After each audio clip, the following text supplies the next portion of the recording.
Kiek žinau, pati esi tas žmogus, kuris ne tik kalbėjo apie globą ir įvaikinimą, bet ir pati esi žengusi žingsnį ir apsisprendusi įvaikinti dokumentinėme lygyje, apsisprendusi su savo vyru. Kodėl pati apsisprendė įvaikinti ar negloboti? Taip, tai visų pirma apsisprendėme mes kartu su vyru, tai šitoks bendras sprendimas, tikrai negaliu prisimti laurų tik tai savo. Iš tikrųjų ir apsisprendėm, netgi skambus žodis, man atrodo, kad mes kiekvieną dieną abejojam. Nesam niekada 100% užtikrinti, nes iš tikrųjų kol kas dar stovime eilėje, kurioje jau stovime metus ir dar neturime pasiūlymų. Tai realiai tai yra ilgas procesas, kurio metu tau daug klausimų kyla ir daug abejonių kyla, nors tu jau esi praėjęs etapą ir lauki, kol tau pasiūlys vaiko, iš kitos pusės nelauki, kol tau pasiūlys vaiką, nes tai reiškia, kad dar vienas vaikas neteko savo tėvų. Tai tokie labai dvilypiai jausmai šitame periode.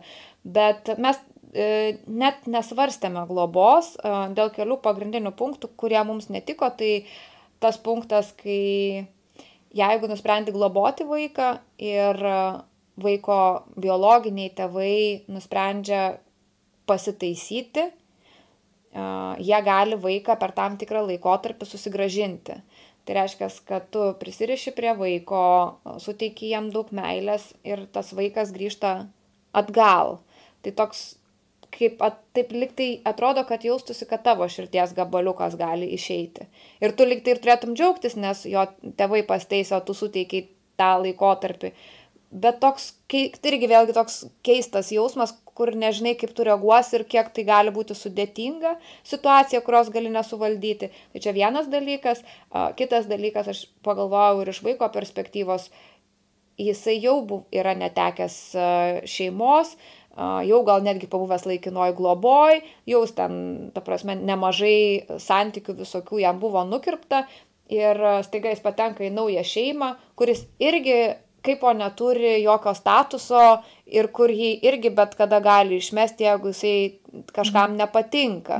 Tai lyg ir irgi norėtųsi, kad vaikas šeimoje turėtų statusą, kad jis yra šitos šeimos narys ir jis nešioja iš to šeimos pavardę ir niekas nesiruošia jo, bet didesniam konfliktui atsitikus išstatyti už durų.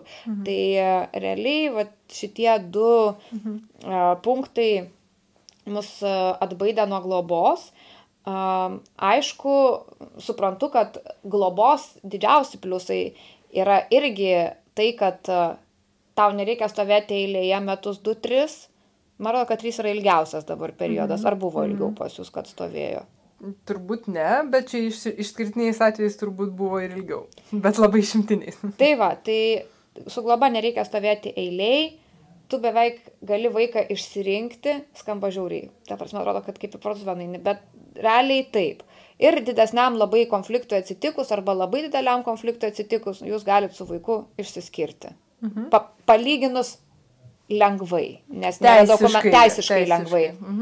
Ir plus, aš žinau, kad kitiem, kas irgi, kas labai nenori globos, tai jie turi dar vieną tokį svertą, kuris manęs neįtakoja, bet kitiems žmonėms nesinori palaikyti santykių su biologinė vaiko šeima, nes jeigu tu nusprendi globoti, tu privalai užtikrinti, kad vaikas bendrauja su biologinė šeima. Tai nereiškia, kad biologinė šeima ateina pas tave į namus, tai gali būti neutrali teritorija, bet tu turi tai užtikrinti. Tai įvaikinimo atveju tu gali iš vis vaikui nepasakyti, kad jis yra įvaikintas ir slėpti visą informaciją. Taip pažeisdamas vaiko teises. Taip. Turėti žinią apie savo šaknis, ar ne? Taip. O globos atveju to negali išvengti. Ir yra visokių, matyt, istorijų ir mes visi jų girdėję, tai aš jų gal nekartosiu. Pati kalbi tokius svarbius argumentus, kurie tau yra svarbus apsisprendžiant apie įvaikinimą. Kai judu su vyru galvojate, jeigu bus per familiaru, neatsakyk. Ar jūs galvojate apie įvaikinimą kaip savo šeimos lizdo papildymą vaikais, ar apie žmogaus užauginimą ir palydėjimą į gyvenimą? Oi, koks klausimas, net nežinau. Žinok, negalvom nei taip, nei taip. tiesiog savų kol kas nėra, o pradėjus daryti Čia buvo Saša, supratom, kad galėtumėm įsivaikinti. Bet nei pasakyčiau, kad labai tas lizdo pildymas kažkoks labai, nei kad kažką norim užauginti ir paleisti gyvenimą. Bet matyt, kadangi esam kūrėjai, tai ir tas šeimos kūrimas mums yra toks kūrimas, kur aš atnešu, Ernis, mano vyras, atneša, na ir vaikintas vaikas atneša. Tada mes vis tarpusavį pasidalinam ir kartu gyvenam. Kažkoks toks pas mus matyti įsivaizdavimas. Gerai, tai paprovokuosiu. Gerai. Kodėl ne 16-metis? Čia yra toks geras klausimas, bet nežinau, ar aš turiu įgūdžių su 16-mečiu. Pati pasvėrė. Jeigu aš turėčiau, jeigu aš jau būčiau buvusi mama. Pavyzdžiui, kaip Sašos vaiko. Taip, bet Saša dar, kaip sako, ne 16. 10-12, kiek Sašai buvo? 12.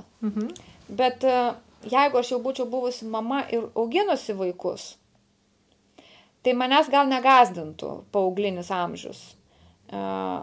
Ir 16, kas jau beveik yra suaugęs žmogus iš tam tikros perspektyvos. Bet aš dar nesu buvusi mama. Man, ta prasme, realiai absoliučiai viskas būtų nauja. Ir yra dalykų, kur tu iš tikrųjų bijai, ar vyresnis vaikas prisiriš prie tavęs, ar tu prisiriši prie jo, kiek tu jam iš tikrųjų galėsi padėti, neturėdamas tų paprasčiausių kažkokių įgūdžių. Ta prasme, pagal viską atrodo, kad jaunesnis vaikas reikš mažiau problemų ir lengvesnį kelią. Nors visiškai tai to nereiškia pagal viską, ką girdėjau, bet kažkur viduje yra giliai įlindusi šita mintis ir ta prasme ją labai sudėtinga ištvarkyti, bet ir išimti. Mes ir taip esam dar toj eilėj, ne tie, kur laukiam kūdikio. Kas jau esam išimtis iš taisyklės. Tai mes nusprendėm, kad galim žiūrėti vyresnio, bet 16 jau būtų labai... Atvirai pasakius, aš net nežinau, ar yra 16-mečių, kurie norėtų būti vaikinti. Ta prasme, čia jau yra pakankamai geras gabalas laiko ir nežinau, kiek...